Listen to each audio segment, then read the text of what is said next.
Welcome to Guardians of the Data. I'm your host, Ward Balzerzak. Each episode will explore the passions, expertise, and real world experiences of security leaders who are helping the future of data security and governance. Guardians of the Data is made possible by support from Centra. To learn more about our AI powered data security platform, please visit centra.io. Let's dive in. Welcome back to another episode of Guardians of the Data. My guest today has over 20 years of experience in cybersecurity. He's a trusted advisor, investor, and member to too many organizations to count right now. I was looking, you've got over 23,000 followers right now on LinkedIn. Very, kudos, congrats on that one. Um, Currently founder and field CISO of Alchemy Cyber, Anand Thangaraju. Welcome to the show.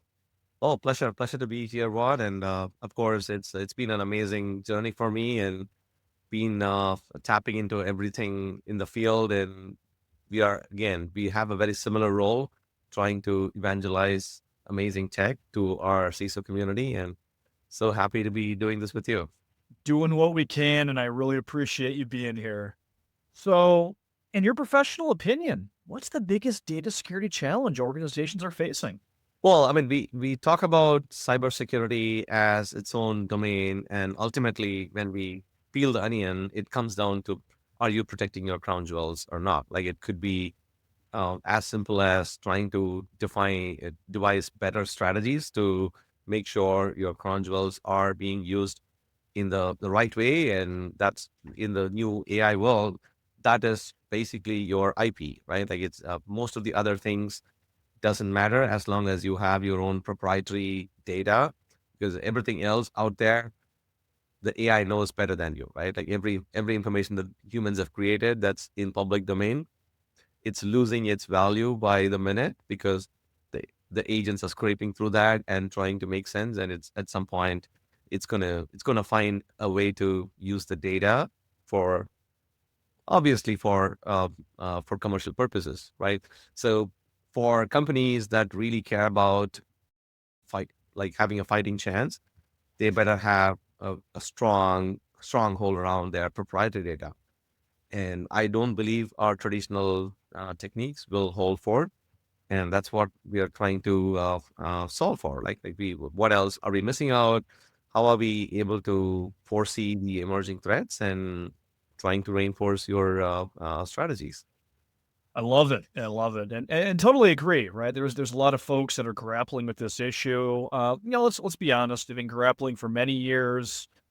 Unfortunately, AI, or maybe fortunately, I don't know. AI has just made it, that much worse, or that much more apparent on the need. So, you have a lot of these conversations. Like I said before, you're a trusted advisor to many organizations. Like, what are you seeing people try to do to fix this, or what are you evangelizing?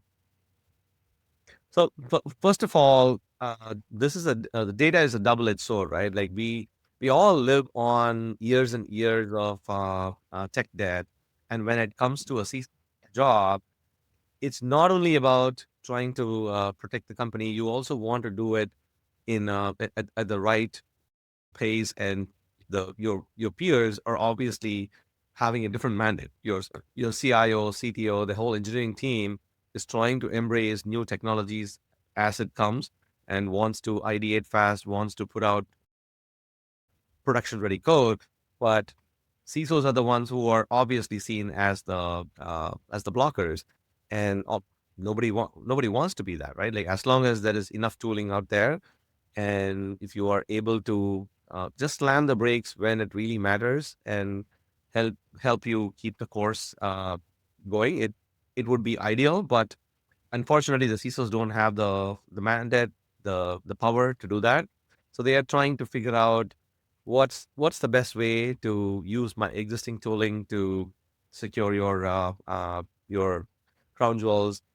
And they are overcompensating for things around, like, detection, and like, maybe if I have a rock solid SOC team, we will detect some malicious act happening. But guess what? Like, in the future, that's going to be too late, right? Like, your data is already exfiltrated by the time you have an alert pick up in your SOC. Uh, if we try to go more proactive on the data security, the CISOs are worried about opening their can of worms, so to say, or the dirty laundry, right? The once you see it, you can't unsee it. And if the CISO doesn't have the budget and the means, they would rather not even expose what their dirty laundry. So that's the double-edged sword I want to talk about, right? Like I've seen so many CISOs who are worried about this. Hey, I'm trying to build a DSPM program, but I want to do it right.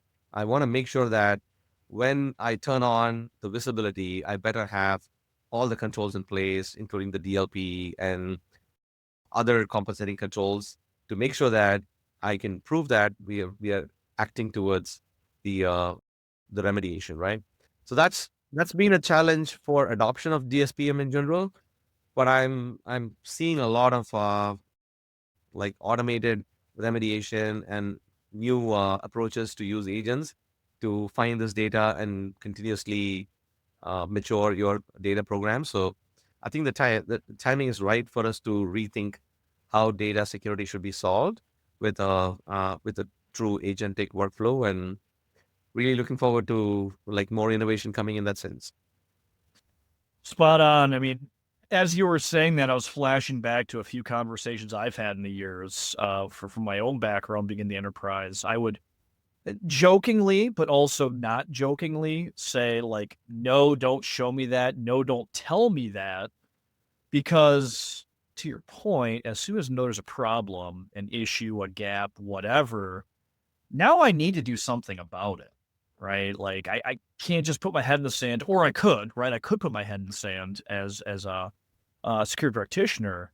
But if there was never an issue, guess what? That's probably now discoverable that you knew there was a problem, you didn't do anything about it, and voila, security event happens, and now there's a problem. So I very much agree with everything you just said because yeah, for many years there's been tooling to kind of solve for the discovery, the classification, even in some cases the prevention. You know, the tools weren't fantastic, but they were there.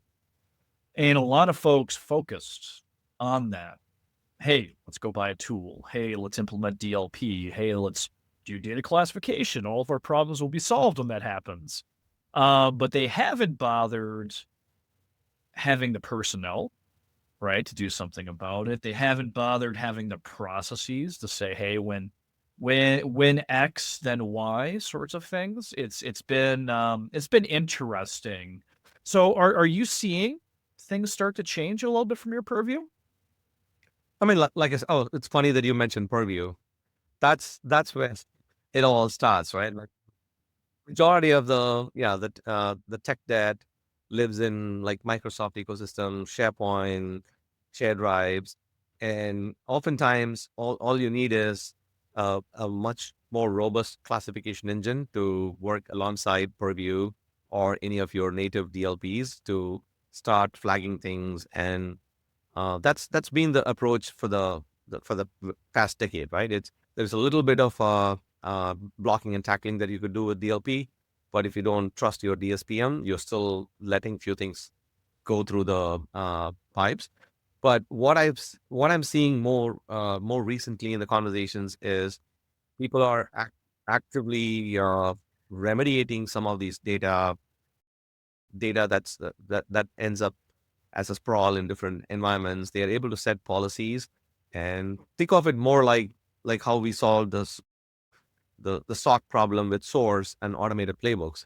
We're going to see more of those automated playbooks for remediation, and that's going to move the needle, right? Like when you're thinking about uncovering all of your data issues, nowadays you have tools that'll get you so far to give you visibility, to give you a risk score based on its reachability, how much of PII is concentrated in that, what are the different regulations that's impacting it. You can bring as much telemetry to that to sort of give you a sorted priority list. But what was missing is the action. You still needed bodies to go after the native application owners. Oftentimes, it was more of a bureaucratic process. Now, with more agentic workflows, you can actually do those remediations as part of your day-to-day schedule, right? So that's a huge game changer. I don't think this technology existed even a couple of years ago. And people for that, and also even the DLP, like there's never been a conversation where a CISO said, "I love my DLP." So that's again it's been a yeah it's been a perennial problem to solve, and it's not about the tooling. Like I've always said, this like DLP is still a program. You need to start with the right kind of people who come with that mindset of trying to set new policies, understanding your business risk and what is truly at stake, and how does a bad actor uh, react to the kind of like ultimately, if you have something of value, people are going to try to get to it, right?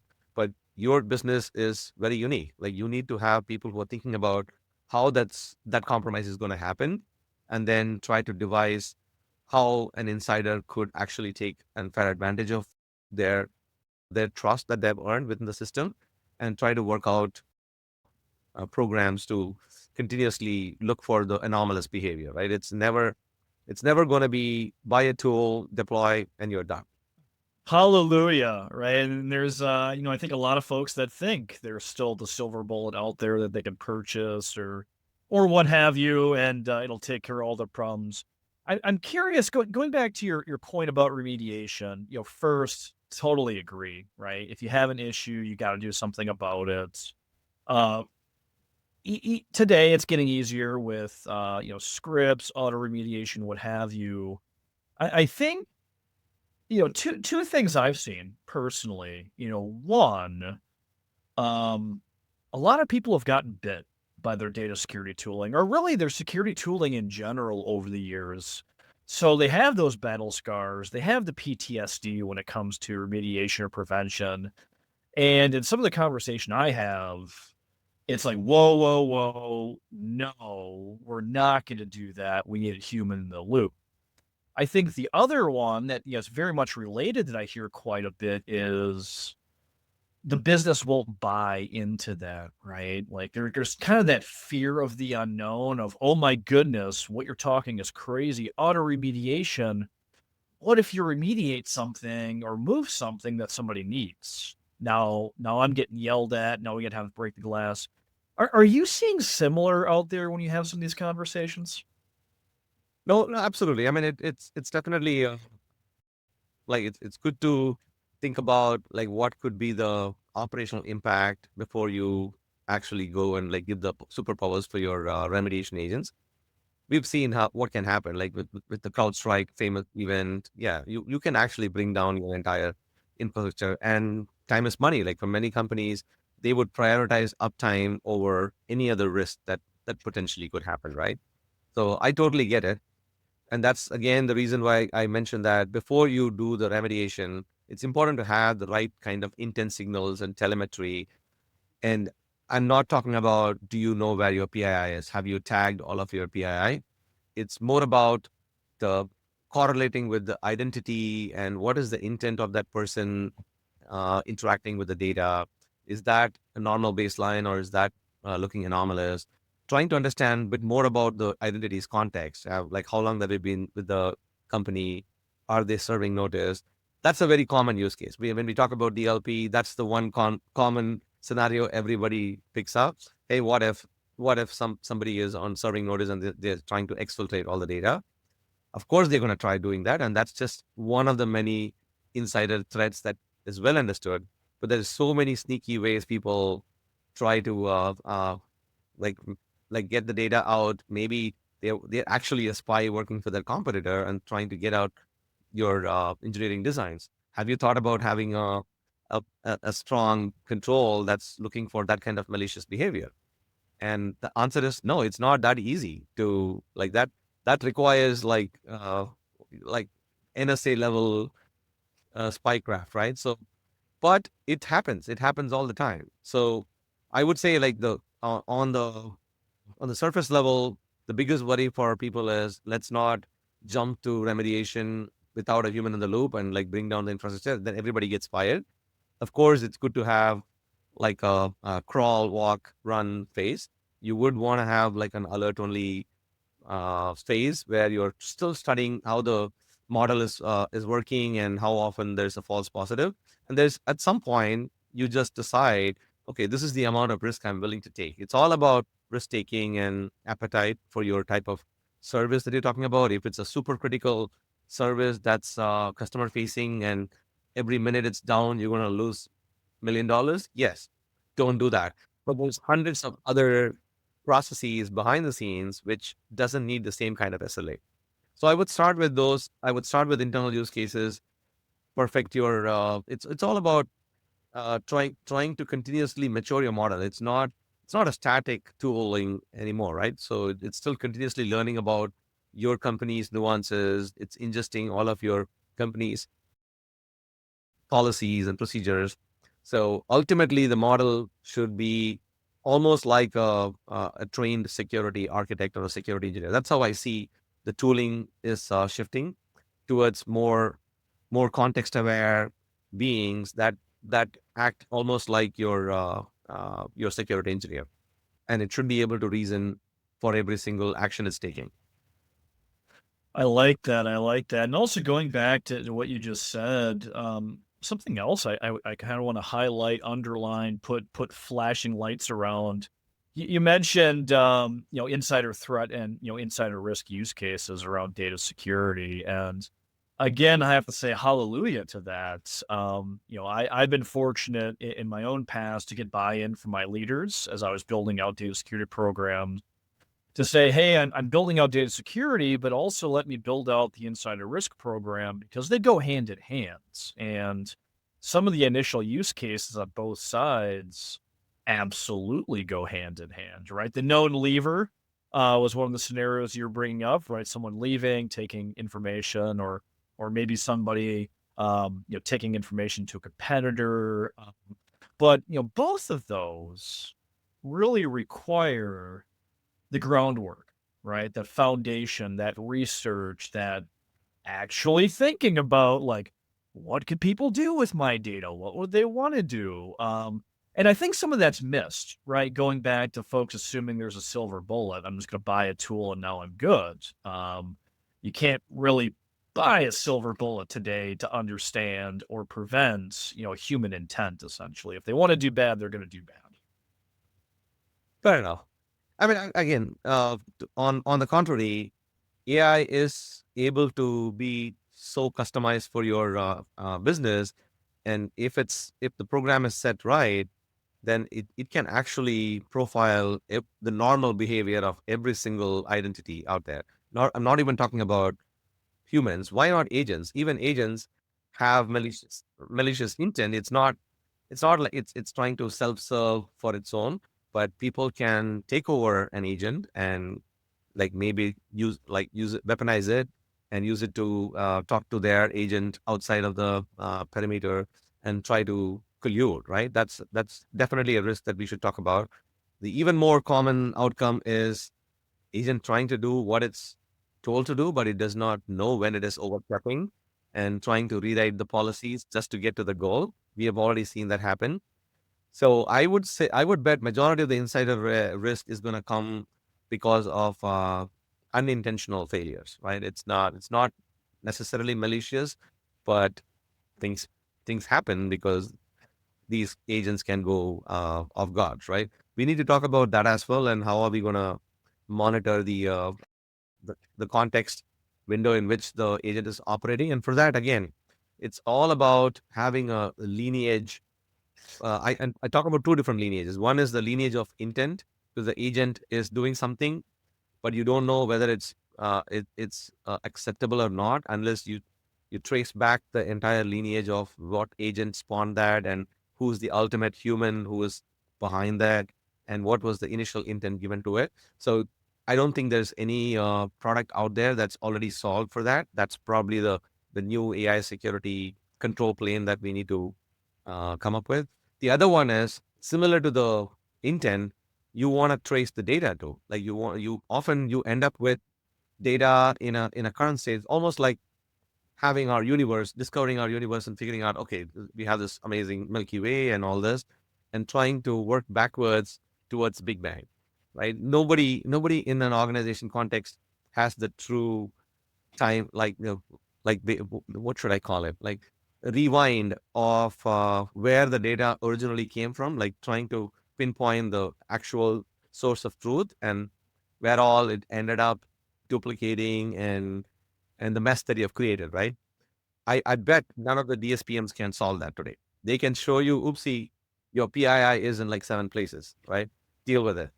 But that lineage is super crucial, and I think uh, that there is a market for that in a different sense. Like the chief AI officers and data governance officers understand the concept of lineage. There is a lot of regulation around proving what data was used so that it's still the right source of truth when you're doing some kind of regulatory reporting or things that are financial in nature. But we need the same kind of rigor for all types of data to be able to reason why we ended up here, and then how can we rewind back to a much cleaner state. Yeah, yeah, a lot to unpack there. And when you mention rewind, I'm flashing back, again to another role I had in my past. I was working for a different vendor, and I remember having conversations. It was in the EDR space back then for me, and I remember having conversations with some of my customers, and it really came down to like, "Hey, Ward, you're putting this tool on my system. How do we know it's clean?" And I kind of laughed. It's like, well. I really don't, right? Because my TiVo, right, my EDR agent I'm putting on the endpoint, I can't go back in history, right? I'm looking from this point forward. So if the endpoint isn't clean and it's acting funky and I install, like, I'll probably be able to detect it. But if, you know, a bad actor already has root and it's already doing it, then guess what? It's still invisible. And I kind of look at that, going back to your statements around data and lineage. I kind of look at it the same way, right? Like we could put tools out there from that point in time, it can watch and say, hey, the data started here, went all these places, but I still have folks that they'll ask me, hey Ward, that's great. But how do I know where it was actually born? And other than putting on my, advisory hat, I don't have a great answer. But like, let's talk about that. Like, can we make some assumptions? Do you have data flows already documented? Do you have all of that? It's a tough answer to provide and solve for. Yeah, yeah. And to some extent, if it's a cloud native company, there may be ways to track it back because it's all within one ecosystem. But if you are an on-prem that's trying to go to cloud, good luck with that, right? Like that's the reality that we live in. And I don't even believe like that modern DSPMs have 100% coverage. Like we are talking about 2026, we might assume that when we say we have a tool that can scan and identify PII in virtually every format and every data structure, that's not the reality. It's still a work in progress, right? We're still a long way from having the deep data element level tracking. There's still like I know examples like people talk about what if people just created a encrypted zip file and tried to split it into different files, send it out via multiple channels, assembled it back. Yes, people can technically, I mean, if there is a malicious actor who wanted data out, they can still do it. None of the tools, none of the DLP will catch it. So there's still a lot more of engineering that has to go through. And this is where, again, coming back to having an data security engineer that's thinking like human can do a much better job than having 10 tools that has no idea what they're working with. Yeah, yeah, I love the idea of that. I want to go back to something else you had said. You're mentioning the concept of monitoring, not just people but your AI agents and kind of understanding baseline to again, if you understand baseline, you should be able to identify the anomalies, right? The anomaly from that. And whenever I hear that line of thinking, unfortunately, I always think about UEBA technologies, right? User and entity behavior analytics technologies. And And the fact that now granted, those came out many moons ago at this point, years ago. I don't even know the date. We'll say 10 years ago at least. And those solutions never lived up really. Like they were expensive, they took a long time to develop the baseline. And frankly, I don't think I've talked to a security individual that ever actually got value, like total enterprise value out of it.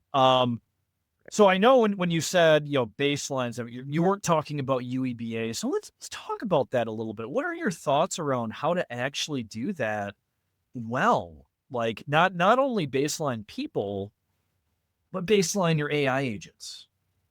No, yeah, fair enough. I mean, there's a ton of criticism about UEBA, and I totally agree to your conclusion there, right? But I mean, we also have to take it with a pinch of salt. We're talking about the early stages of ML algorithms, which was created for specific kind of use cases. We had to create a model for every type of risk that we were trying to look for, right?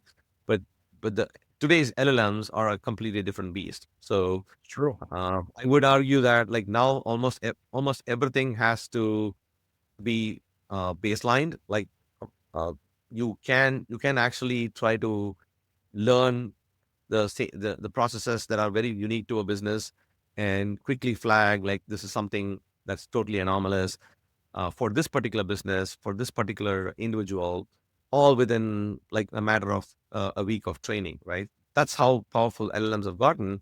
But we should also try to make sure that we provide enough signals to be not like flaring up false positives. I'll give you examples, right? Like people like the UEBA, the reason it failed is people might have been like in a different function and then they join a sales organization from being an operator role like that. Now they are in a completely different role. They have to deal with PI information going out to their customers and so on and so forth, right?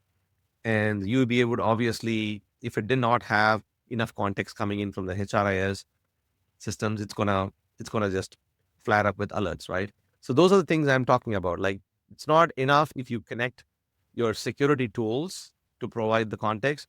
It should have the full business context. It's like the whatever is the brain that you're building for the data security.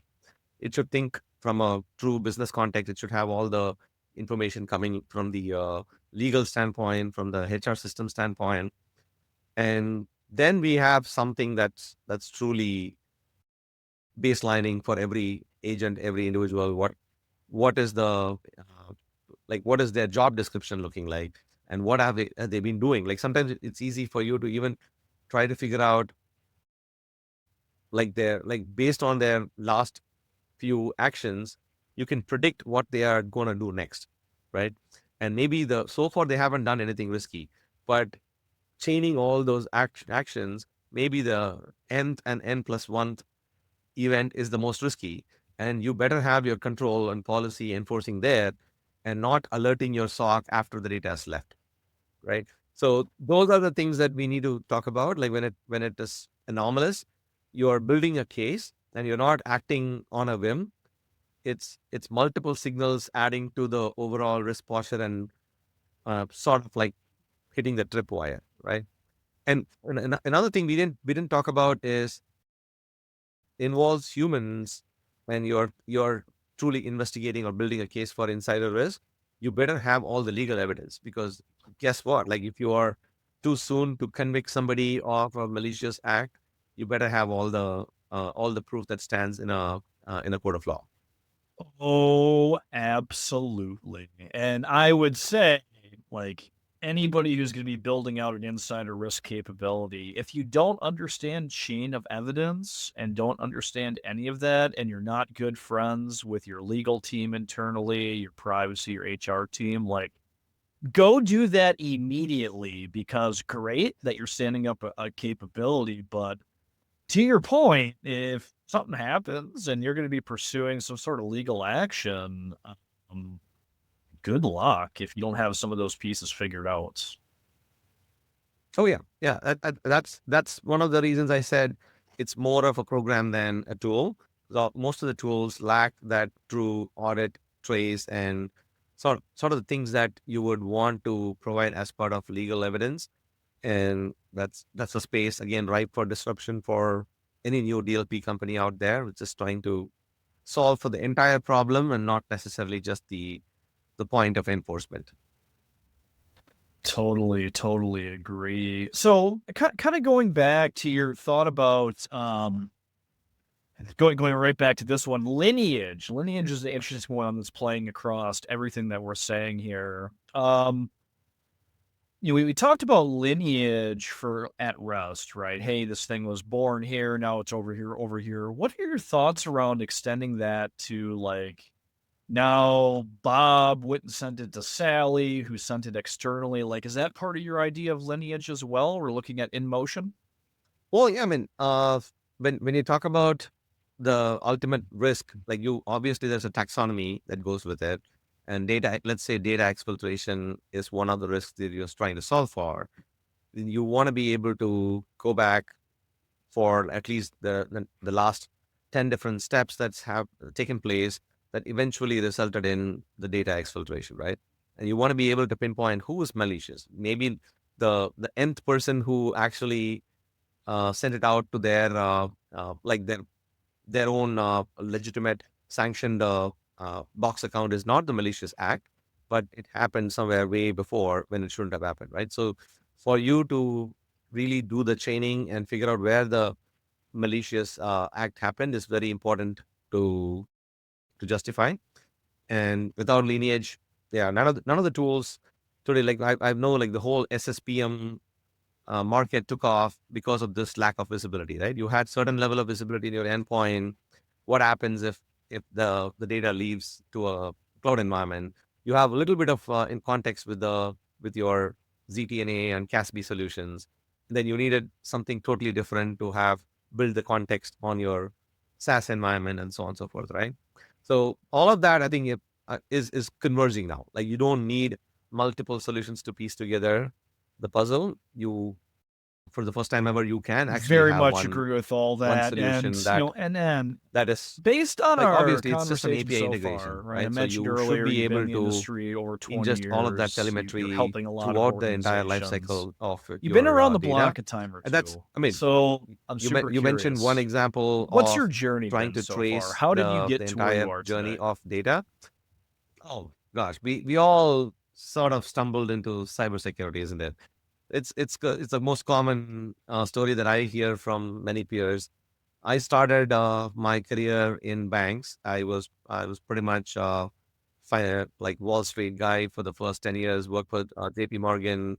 Worked for as a consultant for many of the banks through EY, and ended up with Silicon Valley Bank. And that's where my journey just started, because I was more into IT governance and strategy.